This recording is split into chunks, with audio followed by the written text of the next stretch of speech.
कि आप कितने भी सक्सेसफुल हो, कितने भी इंटेलिजेंट हो, कितने भी कैपेबल हो, अगर आप दलित हो आपको दबाया जा सकता है, आपको कुचला जा सकता है, आपको फेंका जा सकता है। इस वक्त की बड़ी खबर आपको बता दें, चंडीगढ़ आईपीएस खुदकुशी मामले में एक बड़ा टर्न, बड़ा मोड़ आया है। जांच अधिकारी संदीप लाठर ने खुदकुशी की है। तो फिर मुख्यमंत्री कहते हैं कि मैं तो चपरासी भी सस्पेंड नहीं कर सकता।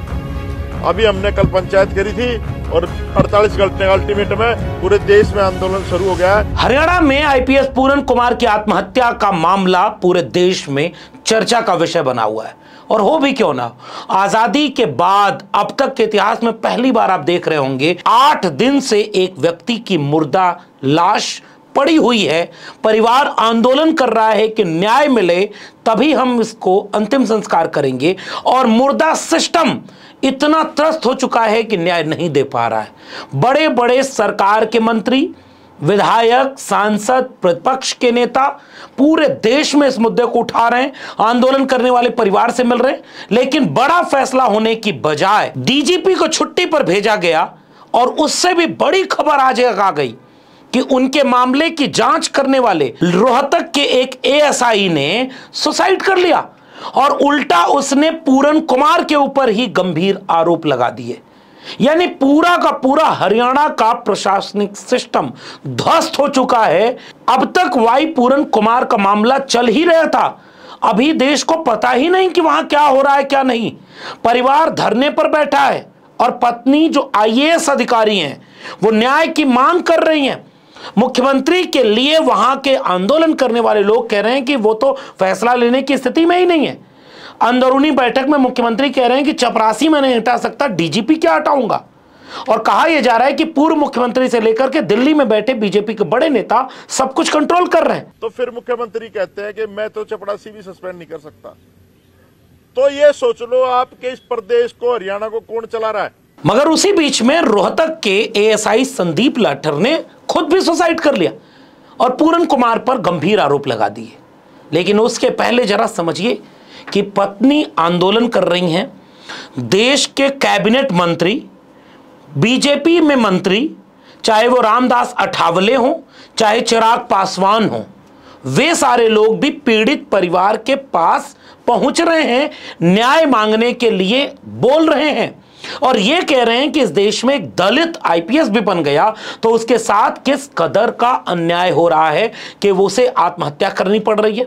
पत्नी पहले ही कह रही थी, लेकिन रामदास अठावले जो एनडीए के बड़े सहयोगी हैं, वो भाजपा के सहयोगी हैं और कैबिनेट मंत्री रहे हैं।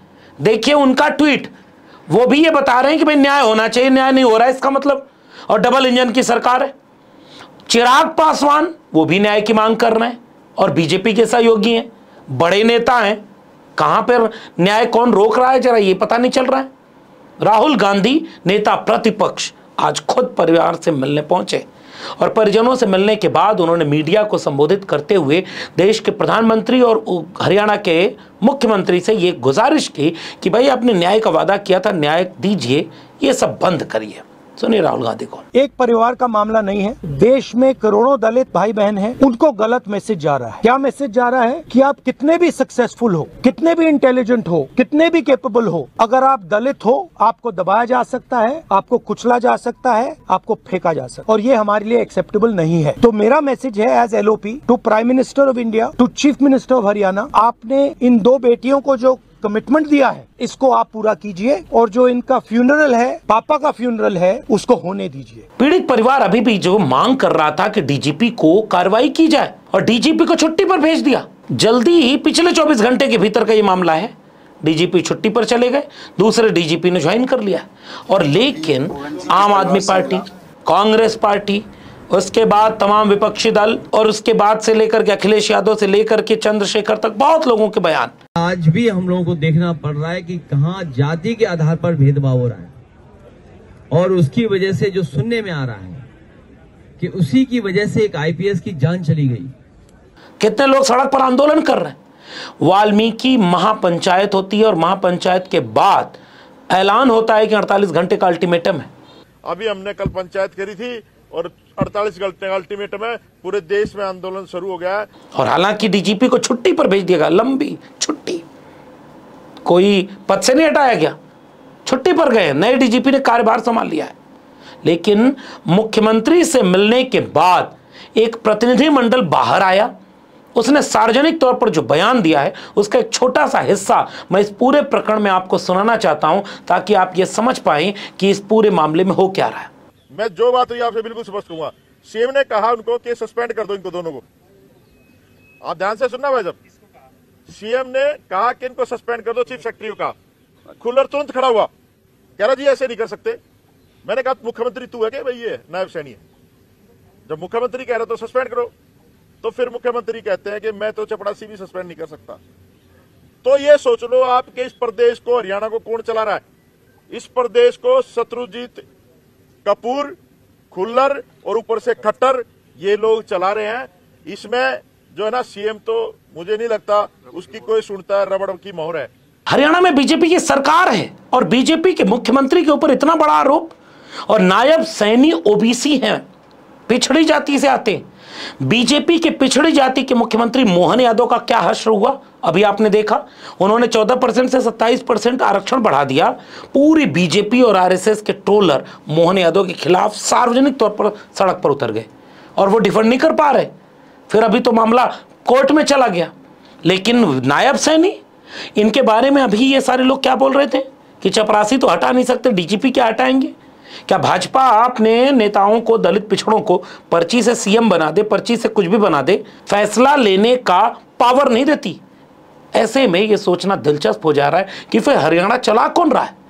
और फिर पहले पूरन कुमार के पूरे मामले का एक नया पेज एक पत्रकार ने, वहां के लोगों ने जारी किया है। मैं चाहता हूं कि थोड़ा इसको समझ लें, फिर जरा इसको समझें कि एक एएसआई भी सुसाइड कर रहा है।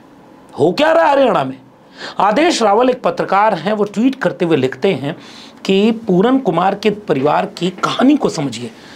29 सितंबर 2025 को एडीजीपी पूरन कुमार का आईजी रोहतक रेंज के पद से तबादला किया गया। 30 सितंबर 2025 को उन्होंने पदभार छोड़ दिया। 1 अक्टूबर 2025 को जब वो अपने पीएसओ के साथ अपने निजी वाहन में यात्रा कर रहे थे, रोहतक पुलिस ने उनकी कार को जबरन रोका और उनके पीएसओ को उनकी मौजूदगी में हिरासत में ले लिया, जबकि उन्होंने पहले एफआईआर की कॉपी दिखाने का विरोध किया था। उस समय सीआईए इंस्पेक्टर ने एडीजीपी से कहा, अगला नंबर आपका है। उनके पीएसओ को 5 दिनों तक अवैध हिरासत में रखा गया, प्रताड़ित किया गया और पूरन कुमार के खिलाफ बयान देने के लिए मजबूर किया गया। 5 दिनों की लगातार यातना और अकल्पनीय पीड़ा के बाद उनके पीएसओ ने आखिरकार एक खाली पन्ने पर हस्ताक्षर कर दिए। उस खाली पन्ने पर पुलिस ने एक बयान टाइप किया था जिसमें पूरन कुमार को फंसाया गया था। डीजीपी शत्रुजीत कपूर और एसपी नरेंद्र बिजारनिया को पूरन कुमार ने कई फोन किए, लेकिन कोई जवाब नहीं मिला। पूरन कुमार ने गुहार लगाई कि मेरी व्यक्तिगत और पारिवारिक प्रतिष्ठा को नुकसान न पहुंचाया जाए। कोई जवाब नहीं मिला। 6 अक्टूबर 2025 को पीसी एक्ट लगाया गया। पीएसओ के खिलाफ जबरन वसूली से लेकर एफआईआर दर्ज की गई। ऐसा इसलिए किया गया ताकि पूरन कुमार की गिरफ्तारी के लिए सरकारी अनुमति की जरूरत न पड़े। 7 अक्टूबर 2025 को पूरन कुमार ने न्याय पाने में असफल रहने और खुद को और अपने परिवार को उत्पीड़न और सामाजिक कलंक से बचाने के लिए आत्मदाह कर लिया। पत्रकार के द्वारा कही गई इस कहानी की जांच तो पुलिस करेगी और सरकार करेगी कि सरकार ये बताए कि पूरन कुमार के साथ हुआ क्या था। पूरन कुमार ने अपने 8 पन्ने के सुसाइड नोट में जो बात कही थी, उसी बात को समर्थन करते हुए उनकी आईएएस पत्नी धरने पर बैठी हैं। उनको अभी ये सब मामला तो पता ही नहीं चला। पोस्टिंग देने में भी जातिवाद किया जा रहा था, घर देने, गाड़ी देने और उनके रैंक के मुताबिक उनको सुविधा और पद देने तक पे भेदभाव का शिकार होने का आरोप लगाया गया। और उन्होंने अपने आरोप की कई बार शिकायत भी की, लेकिन उनका न्याय मिलने का रास्ता दिख नहीं रहा था। ऐसे में उन्होंने जो आरोप लगाकर 15 बड़े अधिकारियों का नाम लिया था, 15 बड़े अधिकारियों का, क्या 15 अधिकारियों के लिए उनके पास सबूत नहीं है? और पुलिस क्या जांच कर दे? जैसे ये कहानी अभी आदेश रावल की आपने सुनी, इस कहानी की भी अगर जांच हो जाए तो क्या ये पता लगाना बहुत मुश्किल है कि पूरन कुमार ने किसको फोन किया, कब कब कंप्लेन की और उनके पीएसओ को गिरफ्तार क्यों किया गया था? लेकिन इस पूरे मामले में पुलिस कितनी जांच करेगी, अभी तो आने वाले वक्त में पता चलेगा। हालांकि 8 दिन हो गया, मुर्दा शरीर पड़ा हुआ है और मुर्दा सिस्टम न्याय नहीं दे पा रहा है परिवार को। लेकिन इसी बीच रोहतक जिले के एएसआई संदीप लाठर, उन्होंने भी खुदकुशी कर ली। उन्होंने एक बड़ी भावुक अपील करते हुए एक वीडियो भी बनाई है। पहले तो मैं चाहता हूं कि न तो पूरन कुमार की खुदकुशी और न एएसआई संदीप लाठर की खुदकुशी कहीं से भी सही है। किसी भी हाल में लड़ना होता है, मरना किसी भी समस्या का समाधान नहीं होता। लेकिन एएसआई संदीप ने भगत सिंह को याद करते हुए बड़ी भावनात्मक बातें कही। उन्होंने कहा कि पूरन कुमार खुद भ्रष्ट अधिकारी थे और पूरा परिवार बड़ा दबंग परिवार है। उनके लोग सिस्टम में हैं, नेता हैं और बड़े बड़े अधिकारी हैं, एससी आयोग तक में हैं। और उन्होंने 3 पन्ने का अपना भी एक सुसाइड नोट छोड़ा है और एक ऐसी जगह पर खेत के बीच में एक कमरा है जहां उन्होंने अपने को खुद से गोली मार ली। पुलिस अभी जांच कर रही है, पुलिस का बयान भी इस बात के बाबत आया है कि अभी जांच होगी। एएसआई संदीप ने जो बात कही है अब इसकी जांच अलग से हो। अगर एएसआई संदीप की बात सही है तो आईपीएस पूरन कुमार दोषी होंगे, और अगर आईपीएस पूरन कुमार सही हैं तो ये एएसआई संदीप कुमार की आत्महत्या क्यों हुई, इसके पीछे की कहानी क्या? आपको यह समझ में ही नहीं आ रहा होगा कि एएसआई संदीप लाठर वो कह रहे हैं कि ये जातिवाद कर रहे थे। अब मुझे यह समझ में नहीं आ रहा है कि एक दलित, उसके कितने अधिकारी पूरे हरियाणा कैडर में बड़े बड़े पदों पर होंगे कि वो जातिवाद कर लेगा। मतलब एक दलित जातिवाद कर लेगा? कितने अधिकारी होंगे? 2-4 होंगे। लेकिन बाकी अगर उस रैंक के अधिकारियों को देखें, या एससी कमीशन तक की बात आ गई कि वो जातिवाद कर रहे थे। इस देश का एससी कमीशन, इस देश का एसटी कमीशन, इस देश का ओबीसी कमीशन केवल नाम भर का है। पिछले 10 साल में आपने इन कमीशनों की कोई बड़ी भूमिका देखी क्या? कोई ताकत इनकी बची है क्या? बिना नाखून और बिना दांत के ये कमीशन बना दिए गए। एससी एसटी ओबीसी जो कम पढ़े लिखे हैं, जो नहीं जानते सब कुछ, उनको भरमाने के लिए कि आपका एक कमीशन है। चिट्ठी लिखता रहता है कमीशन, न्याय नहीं दिलवा पाता। तो क्या पूरन कुमार के पास कौन सा अधिकारियों का नेक्सस था? कितने बड़े बड़े लोग उनके पास थे कि वो अपने भ्रष्टाचार को छिपाने के लिए अपने जाति का उपयोग कर रहे थे? एएसआई संदीप लाठर ने ये आरोप लगाए हैं। एएसआई संदीप लाठर के आरोपों में कितनी सच्चाई है, यह भी जांच के बाद पता चलेगा। अब पूरन कुमार वाले मामले की जांच तो अभी कायदे से हो नहीं पा रही थी, अब एएसआई संदीप लाठर वाला मामला भी इसमें शामिल हो गया। पूरा मामला एक बात तो कहता है कि पूरा का पूरा भाजपा राज में प्रशासन शासन ध्वस्त हो चुका है, कोई और चला रहा है। और ऐसे में एएसआई संदीप लाठर ने जो किया, उसके बाद तो पूरा मामला और उलझ गया। और इतना मामला उलझने के बाद अब आपको क्या लगता है कि जांच हो पाएगी कायदे से? कैसे कोई जांच करने वाला अधिकारी ये कहते हुए कि भगत सिंह ने जैसे शहादत दी वैसे ये परिवार भी बचना नहीं चाहिए पूरन कुमार का। अब अगर पूरन कुमार इतने ही ताकतवर होते तो खुद क्यों मर जाते? जो आईपीएस हो, जिसकी पत्नी आईएएस हो, वो दोनों मिलाकर सिस्टम को मैनेज करना क्या उनके लिए मुश्किल होता? जब एएसआई संदीप लाठर की बात अगर सही है और उनके लोग एससी कमीशन से लेकर के बड़े बड़े पदों पर हैं, तो फिर मरने की जरूरत क्या थी? और पत्नी 8 दिन से धरने पर बैठी है, उनके साथ कोई अधिकारी या बाकी लोग उस तरह से आ नहीं पाए। जबकि पूरा मामला अब तक ये बनता दिख रहा था कि 8 दिन में अंतिम संस्कार नहीं हुआ है। पूरे देश के लोग वहां पहुंचने लगे, देश भर में आंदोलन जैसा माहौल बनने लगा कि एक अम्बेडकराइट दलित को किस तरह से प्रताड़ित किया गया जाति के नाम पर। लेकिन आज जैसे ही एएसआई संदीप लाठर ने आत्महत्या कर ली, पूरा मामला ही अलग दिशा पकड़ लेगा। और ऐसे में अब क्या होगा? बात यह पता चल रही कि एएसआई संदीप लाठर जाट कम्युनिटी से हैं। अभी मुझे पता नहीं वो किस कम्युनिटी से हैं। फिर ये क्या 2 तरह के सामाजिक संघर्ष को दिशा दे रही हरियाणा सरकार? मतलब पुलिस के आईपीएस अधिकारी से लेकर के एएसआई के अधिकारी सुसाइड कर ले रहे हैं। कौन है जो इतना प्रेशर बना दिया?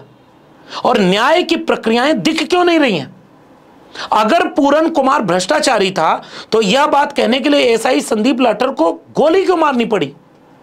और अगर पूरन कुमार ताकतवर हैं तो वो खुद क्यों मर गए, आत्महत्या कर गए? ये इस देश का शासन व्यवस्था यहां पहुंच गई है और भाजपा ने इस देश को यहां पहुंचा दिया है। बाकी इस देश के समझदार लोग समझें कि इस पूरे प्रकरण के बाद 8 दिन से जो माहौल बन रहा था, अचानक एक सुसाइड ने पूरा माहौल की दिशा बदल दी। इसके पीछे की वजह क्या है? ये सुसाइड हुई है या करवाई गई है, या इसके पीछे कोई और बड़ा खेल है? ये सुसाइड कैसे हुई और अभी हुई? और सुसाइड करके ये आरोप लगाया जाए कि पूरन कुमार भ्रष्टाचारी हैं, बचने नहीं चाहिए। क्या आप इससे कन्विंस लग रहे हैं? लेकिन व्यक्ति तो चला गया, जैसे आईपीएस पूरन कुमार के परिवार के लोग न्याय के लिए बैठे हैं, वैसे ही परिवार तो एएसआई संदीप लाठर का भी होगा। उस परिवार पर क्या बीत रही होगी ये सोच पाना मुश्किल है। लेकिन आप कल्पना करिए कि सिस्टम मुर्दा हो जाए तो एक व्यक्ति की 8 दिन की मुर्दा लाश पड़ी हुई है अंतिम संस्कार के लिए, उस परिवार को भी न्याय नहीं मिला और संदीप लाठर के परिवार ने भी अपने एक पुलिस अधिकारी परिजन को खो दिया। सोचिएगा कि इसके पीछे दोषी कौन है। और अगर समाज की इस सामाजिक, राजनीतिक, जातिगत और शासन प्रशासन के भीतर की वस्तु स्थिति आपको भी समझ में आए तो टिप्पणी करिएगा। इस वीडियो में इतना ही। मेरे चैनल को अगर सब्सक्राइब न किया तो जाते थे चैनल को सब्सक्राइब कर लीजिए, बेल आइकॉन यानी घंटी बटन दबाइएगा ताकि अगली वीडियो की सूचना मिले। ज्वाइन करेंगे तो हमें ताकत और हिम्मत मिलेगी। अगर आप इस वीडियो को ट्विटर यानी एक्स या फेसबुक पर देख रहे हैं तो डॉक्टर लक्ष्मण यादव को सब्सक्राइब करना मत भूलिए। फिर मिलेंगे, तब तक के लिए बहुत बहुत धन्यवाद।